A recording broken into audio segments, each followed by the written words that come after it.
say to Taylor Grace, can you briefly tell us what actually happened at school, because you've already done this on another podcast, and then your thoughts on what you think should be happening in all schools, because in most schools, bullying happens. 1,000%. So like a quick brief of what happened was I started high school and I was in this so-and-so called like popular group, had a falling out with them, and then that's when like the bullying really started. You can't really leave the popular group, so I kind of got tormented after that. I was getting a little bit bullied, and then I cut off my hair and I got... No, I did that. No, well, I wanted to do that. Yeah, I'm sorry. I apologise, Cheryl. No, so bad. And if you, all you bloody people that bullied her for that. Exactly. No, I always did want to cut my hair, and I was like, you know what, this is a perfect moment. It's going to be, you know, a new me. Chopped it off, got like severe... Well, they used my short hair as an excuse to be more nasty. Yeah, nasty, like calling me a lesbian, asking me if I like, you know, have sex with all of my best friends, creating rumors. Like, I had like food thrown at me, people yelling at me outside of school. I remember I went to the movies, I got popcorn thrown on me. When I was walking back from the movies, a girl and her sister in her sister's car drove past and threw slushies at me. So I was getting like, seriously, like pretty bullied. And you know, I did go to the head of year, kind of when it was getting really bad, and I wrote an anonymous letter and I put it into his office, and then I got called out of class, like I think 2 classes in after I sent that letter. Got put into the room. He practically said that what I was going through isn't bullying. And then I think I wanted to like get it on video to show him that I was actually getting bullied. Like people would throw food at me, people would yell at me as I was walking back to classes. So I was like, you know what, I'm just gonna take a video of it. I can show him, and then I can be like, I am getting bullied. Yeah. So took a video. They were calling me all the same things, like a lesbian, you know, all the best words in the world, and throwing food at me. So I caught all of that on video. I go to my head of year and I show him the video. First thing he says to me is not like, oh my God, you were right, I'm so sorry, you were getting bullied. He literally said, why did you have your phone on school property? My God. I was like, okay, so you haven't gotten it. The way he handled that situation was absolutely awful. I mean, he set up a meeting between me and the people who were getting bullied and the bulliers, and it was like this close in-circle discussion, and he was making the situation 10 times worse. And then to throw gas onto a fire, he decided to give the people who were getting bullied and the bullies detention every recess and lunchtime for I think about a month, which made everything horrible. So the way that he handled that situation was absolutely insane. And yeah, so that's the story of like what happened while I was getting bullied. I think a big thing that I do especially want to say to parents is be careful when giving your child a phone, especially. Like, I think I was at an appropriate age, but this was back when we had like Kik, Instagram, Snapchat. Nothing was monetized, nothing was 18 plus. Like, I could see anything on the internet, I could get contacted by anybody on the internet, and that played hand in hand with my bullying at school. It's like having a phone is like, if you're getting bullied, is bringing that bullying from school to your house, you know. I would get like anonymous messages, because people could do that. We had this, I think it was Ask FM, and it was people could post anonymous things to like a feed if you're friends with them, and there would be heaps of bullying there, like people telling me like kill myself and like calling me a lesbian again. Seriously.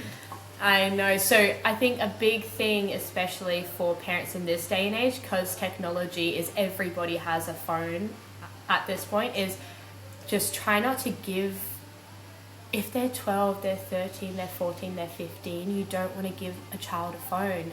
It's horrible. Not only is it able to bring that bullying to home, but it's also, you know, looking at, you know, like Instagram, beauty standards, comments, keeping up with like the latest trends. 11-year-olds doing skincare, which is absolutely crazy because they have access to the internet. So and predators as well. Oh my god, I don't know how I got to where I was, because I would get a lot of messages, especially on Kik and Instagram.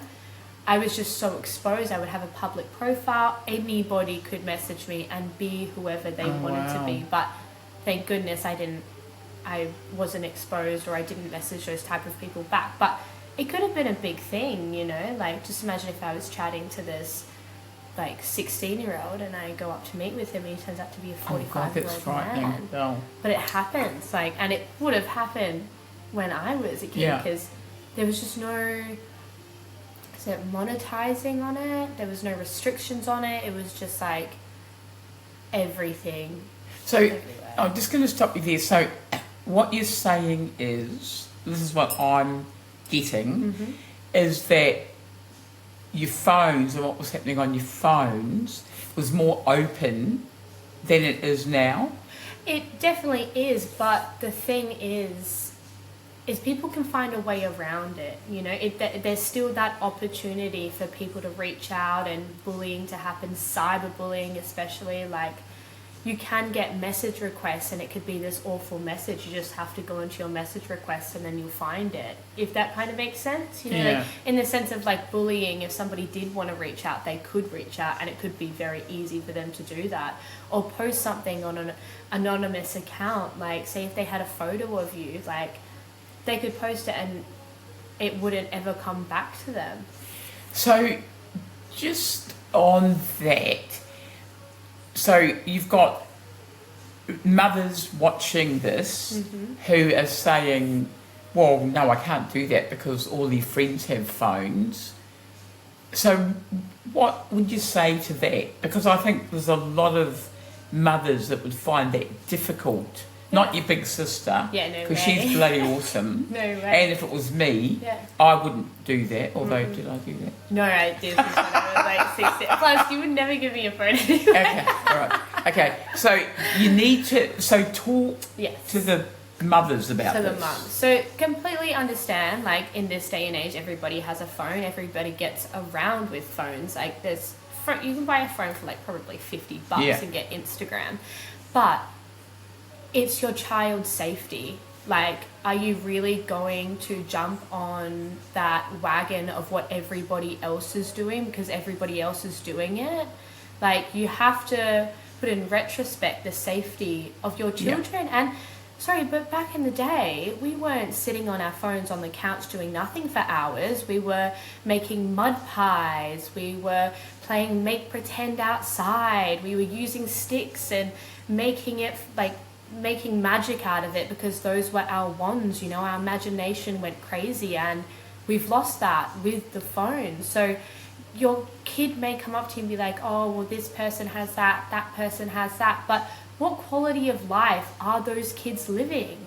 If they have an iPhone at 14, they're probably coming home straight from school. What I would probably do, sit on the couch, watch videos, go through Instagram, and then they've lost the whole day. Like, yeah, so there's a good point there. I think that so just around the confidence to say no, I think maybe a lot of mothers feel pressured to do that, to stop giving their children phones until they're 16. Yeah. So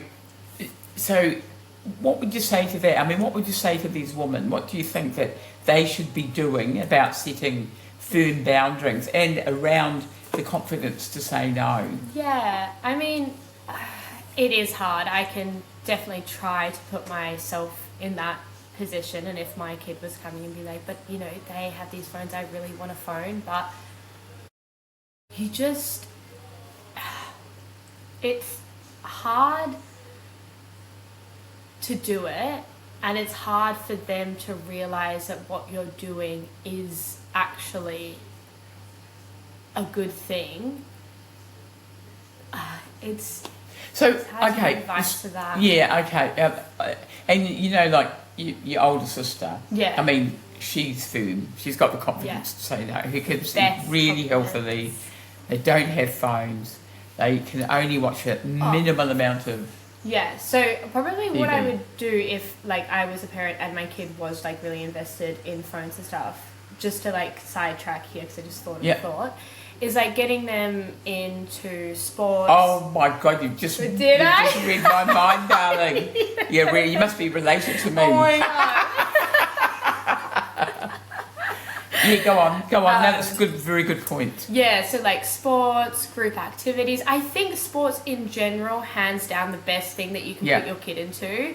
Or music. They can do music or choir or drama. Yeah. Because those people, they bring out the best in everybody. Like playing a sport, you have to work as a team, you have to work as a group. Yeah. You have no outside noise buzzing on, you know, plus you're doing after school activities, you're going to training, you've got, you know, say a game on Saturday, like it keeps your kids preoccupied. And then kids who play sport probably want to keep doing more fun outdoor activities, you know. Yeah. I mean, I'm not going to say that to probably everybody, but they could probably, you know, they probably want to go, say, after school, go kick around a ball, Yeah. go maybe train, shoot baskets, Yeah. like actually have a conversation face to face instead of like over the phone, you know.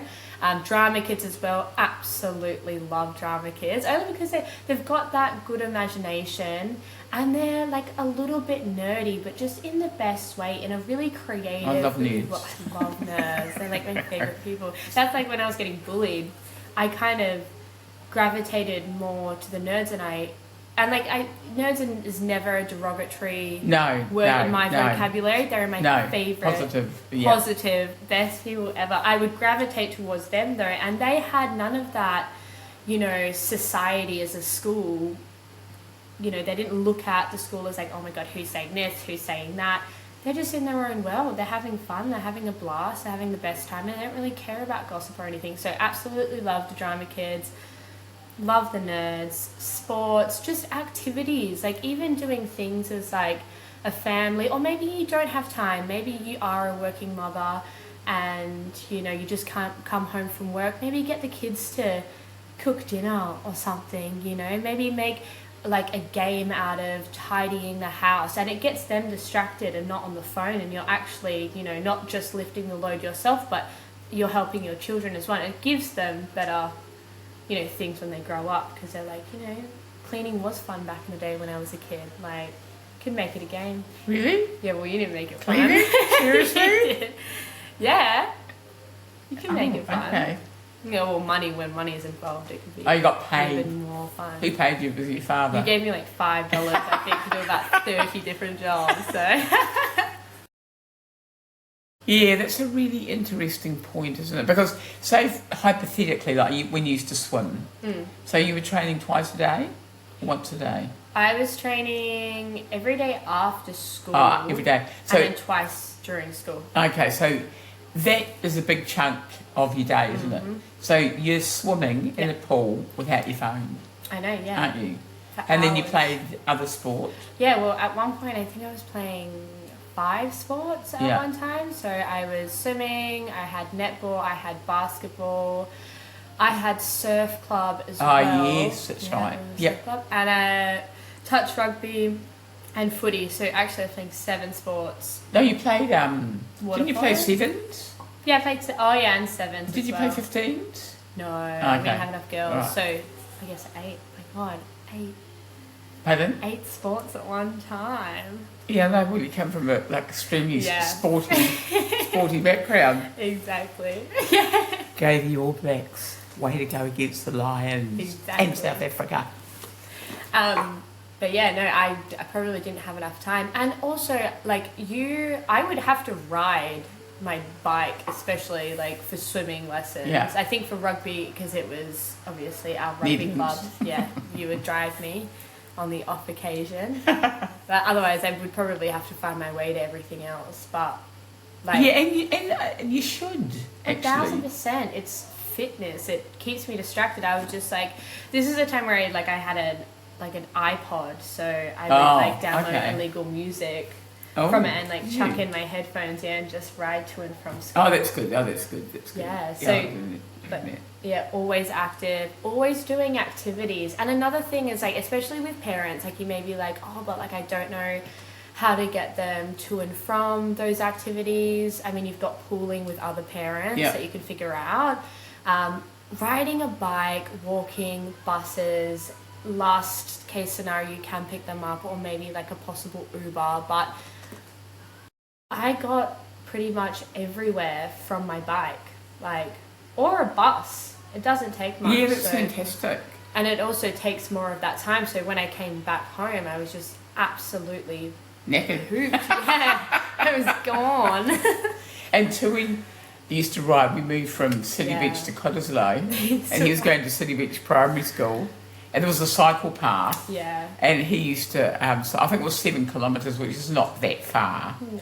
And, his schoolmates' parents would stop and ask him if he wanted to ride. Yeah. 7 kilometres, are you kidding me? I know, back then though, it's probably like, well, as a kid, you're probably like, jeez. I used to cycle out to Bandy Women's Prison. Yeah. It was like 74 kilometres round trip. Insane. And then I used to swim 1 kilometre at Ballpark Port on my way home. That's like a mini triathlon. After I'd had a Snickers and a thing of Fanta because I got hypoglycemic. But there are ways. There are ways. Yeah, there's always a way. Where there's a will, there's a way. And like a lot of, like, because I have conversations with some of the people that I work with who have kids, and they're like the sweetest people ever, but listening to the way that they raise their kids, like, oh, but my daughter doesn't like it when I don't pick her up from school, or when I don't drop her there. It's like, the moment I think I was in year 3, and I'm pretty sure I just learnt properly how to ride a bike, that's when you stopped dropping me to school.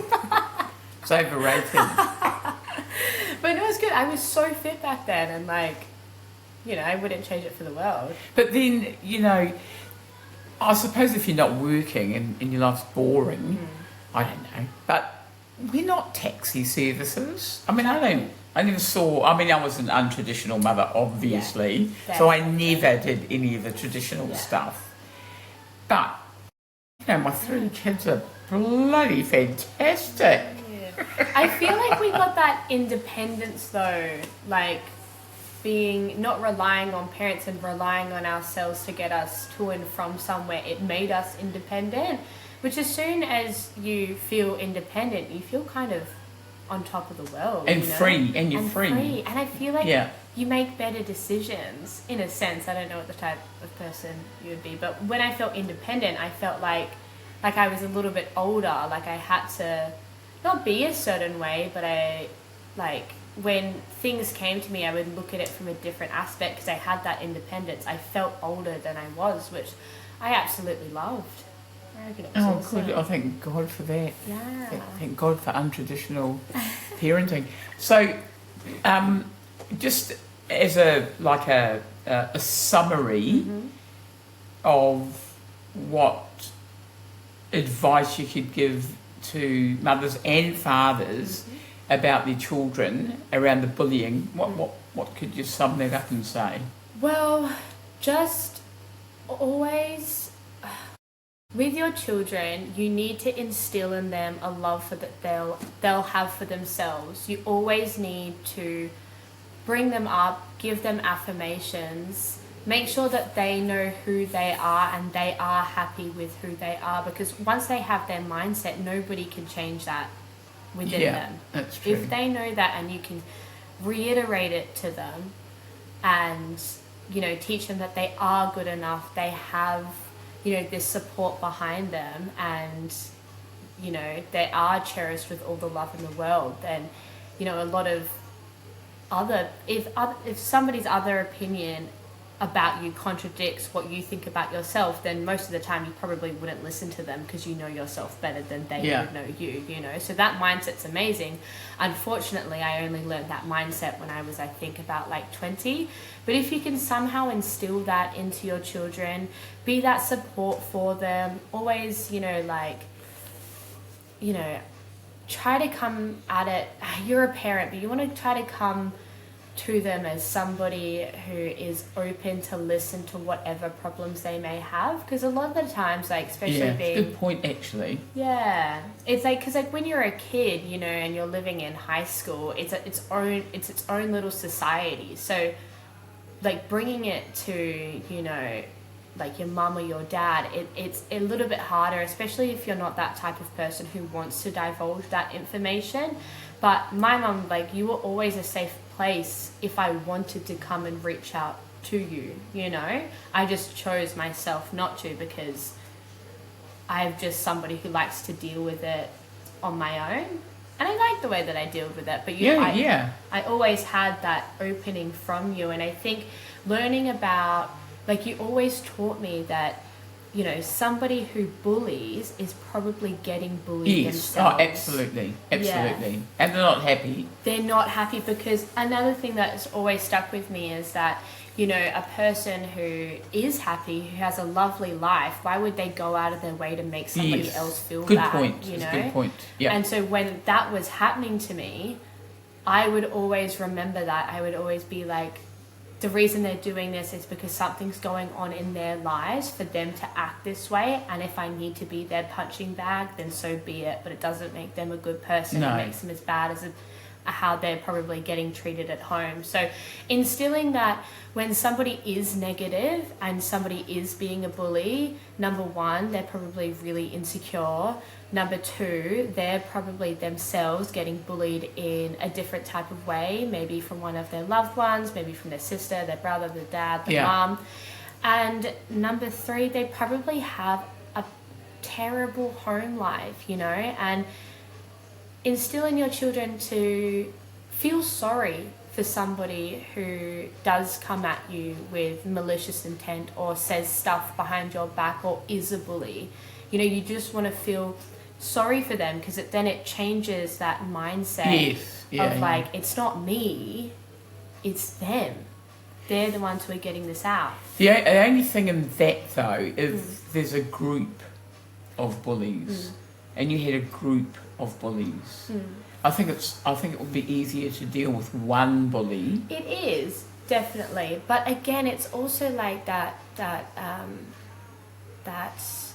following the crowd type of a thing. Like, always remember that as well. Like, you could instill this into your children, that people are sheeps. People will always be sheeps. And what I love about how you brought me up is that I am a black sheep. And, you know, in school, it didn't necessarily work that well, but now that I'm out of school, oh my God, I don't want to be a follower. I want to be who I am. I want to be individual, and I think that took me a long time to figure out while I was in high school. But always as well instilling that to your children, that being different it's fun. Don't follow the crowd. I actually, just thinking on that about following, I think that there's probably around parents and mothers of children that are going to school, I think they've got pressure. They've got pressure to get their children a phone, to drive their children to school.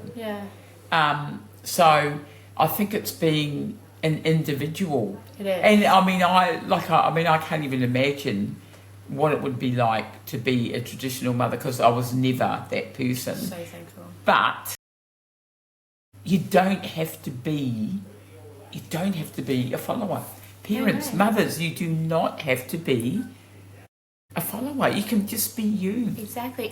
But what happens is, even when parents are followers, their children are going to look at their parents and they're going to become followers. Yes, you know? probably. But I get it. I understand it. Like, following the crowd is a safer, easier way to do things. But look at all of the amazing minds in this world, like Albert Einstein, Vincent van Gogh.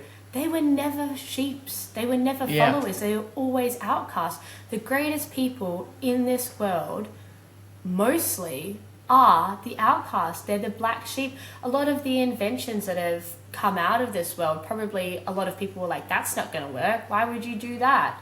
It just takes one person to stray away from that crowd and create something absolutely amazing. That's a good point. And Dolly Parton, because she's just passed away, she was an individual. She wasn't a follower. Exactly. She was amazing. She just did her own thing, didn't she? Right, and everybody absolutely loved her. If you are a sheep, you are a follower, you will never stand out in a crowd, and you're probably half the time not always doing the right thing, following the crowd. You're just following what feels safe.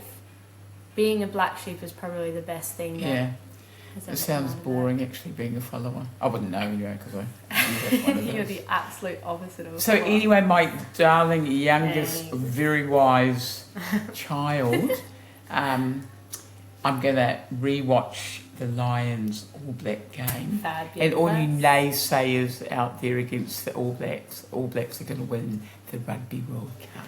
Exactly. Right. Okay, so we're going to go now. Bye. Ka kite.